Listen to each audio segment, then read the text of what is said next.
Before we dive in, just a quick note for those who want to go further than what is publicly shared here. Subscribers to the Old World Timber email list receive carefully researched ebooks, detailed step-by-step woodworking videos, and exclusive content not published anywhere else. This channel exists for people who care about timber as a material, its behavior over decades, and, the subtle wisdom embedded in historic construction practices. In modern construction, speed is often mistaken for efficiency. Buildings are erected quickly, timelines are compressed, and modern tools promise that faster always equals better. Yet centuries of surviving timber structures tell a different story. Old-world carpenters understood that rushing the process, cutting corners, accelerating drying, ignoring seasonal factors was far more costly than careful, deliberate work. Those who fell into the speed trap often saw their timber warp, twist, or fail decades sooner than intended. The remarkable structures that still stand today were not built by the fastest hands, but by those who respected the limits of wood, timing, and weather. Old builders refused to let speed compromise material integrity. In historical timber construction, speed was never a primary measure of skill. Carpenters and joiners recognized that wood is a living material long after it leaves the tree. Its fibers shrink, swell, and adjust to moisture gradients over time. Rushing installation or assembly often locked in stress that would later manifest as twisting, checking, or joint failure. In surviving medieval halls, barns, and temples, the evidence is clear. Joints are precise, timbers are massive, and surfaces bear the marks of patient workmanship rather than hurried cuts. Modern timelines ignore these realities. Kiln-dried boards are installed as though they are immutable.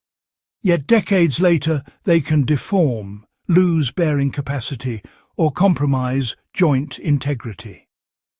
Old builders worked in rhythm with wood, not against it. They understood that timber's longevity required pacing. One of the most overlooked aspects of old construction is the time invested in preparation. Beams were often hewn or sawn slowly, with careful attention to grain orientation. This allowed stress in the wood to release gradually, producing a more stable material for framing. Posts were sometimes left to season partially in place, and joinery was cut to accommodate slight seasonal movements.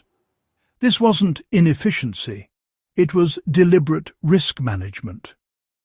Every additional day spent cutting, planing, or fitting reduced the likelihood of future failure. When builders bypassed these steps for speed, the consequences were subtle at first: slight deflection, minor checking, but cumulative over years. Fast construction might look impressive in the short term, but the material remembers. History shows us that buildings built with patience outlast those built with haste. Mortise and tenon, pegged and scarf joints were crafted with an understanding of wood movement. Carpenters sized tenons slightly undersized relative to the mortise to allow seasonal swelling. Pegs were sometimes tapered or shaped to let wood settle without splitting. These design choices reveal a refusal to trap wood in a rigid, stress-inducing configuration, a common speed trap in modern practice, where joints are cut to the millimetre for fast assembly and rigid compliance. The lesson is clear.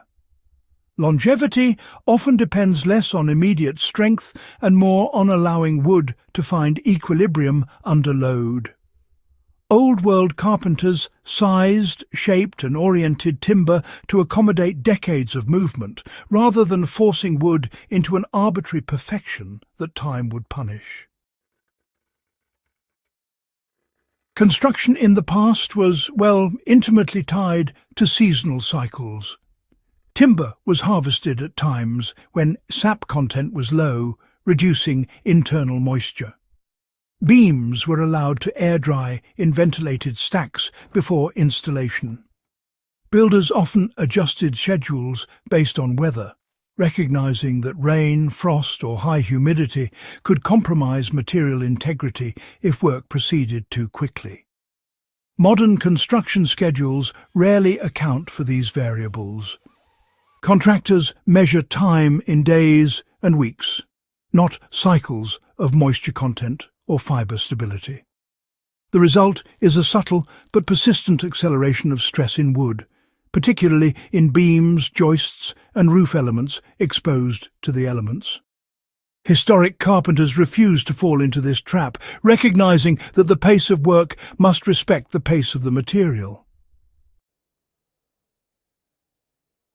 Another strategy that slowed construction but enhanced durability was oversizing timbers.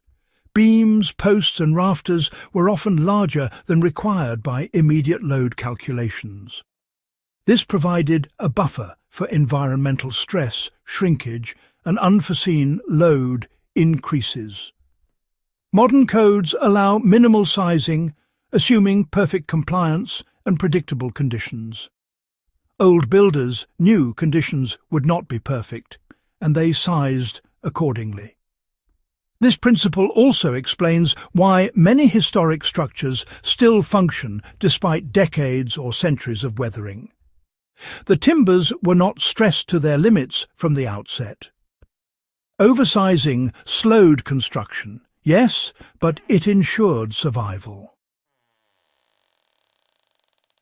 Even after cutting, old timber was honestly handled slowly.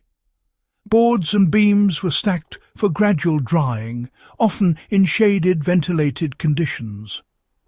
Rapid drying creates case hardening and internal stress, an issue modern builders often ignore when preferring kiln-dried stock for convenience. On-site acclimation allowed timbers to lose moisture evenly, reducing warping and checking after installation. Carpenters understood that a beam that appeared ready in a week might only stabilize over months. Speed in installation before stabilization was avoided. Old-world carpenters also accounted for exposure and finishing.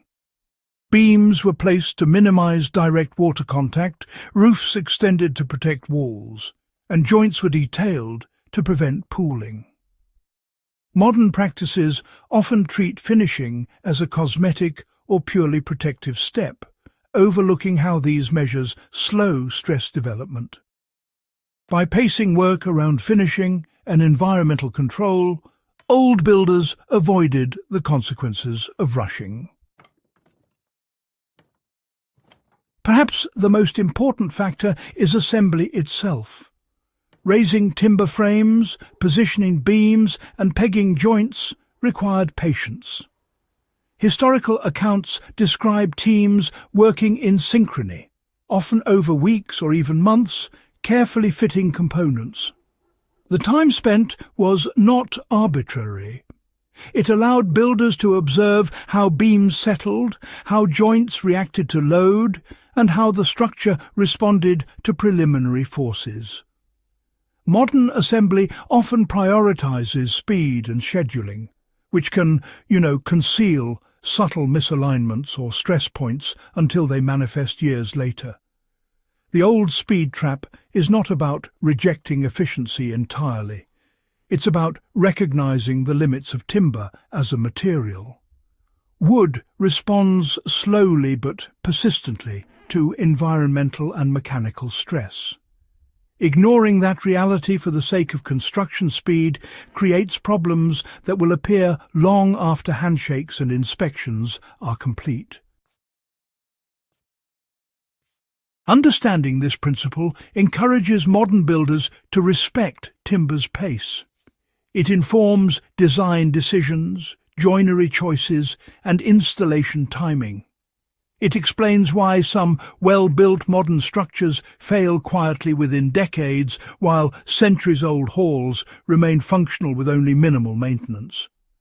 Survival is not a product of speed, it is a product of deliberate pacing, empirical knowledge, and observation. Timber is not a static material, and time cannot be shortcut without consequence. Old-world carpenters offer lessons in patience, observation, and respect for material behavior. Their avoidance of the speed trap was deliberate, informed, and effective.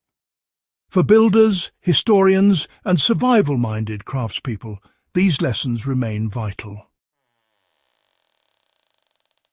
They explain why wood fails, why some buildings endure, and why thoughtful pacing can be as critical as species selection, joinery quality, or finishing techniques. If you value understanding timber at this depth, subscribe to the Old World Timber email list. You will gain access to research, historical analysis, and project demonstrations that go beyond what is possible in video alone. The wisdom of centuries-old carpenters has survived because they understood the material better than most modern manuals allow. Paying attention to their methods ensures that your work, whether restoration or construction, can endure in the same way.